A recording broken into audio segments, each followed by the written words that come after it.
Despite my general lack of interest in episodes focusing on Pal and the Big Itch is actually not a bad episode of Arthur. This is the second segment in the 7th episode of the 21st season, and after playing in the garbage, Pal gets an itchy spot, and he goes to the vet and has to wear a cone.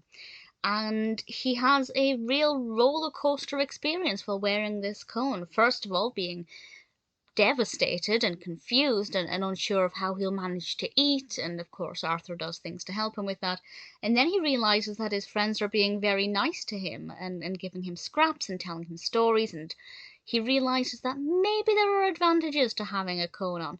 The main message here is to not take advantage of the situation, but also to try and look on the bright side as well. I think there are different readings for this episode.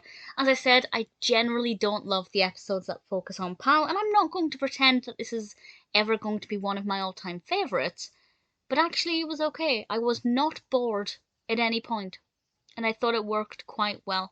So I have to say it's better than expected. It's a pretty decent story. There's also obviously a good message in there about what to do if your pet is in a similar situation. If your pet has an itch, and particularly a bad itch, it's best to take them to the vet.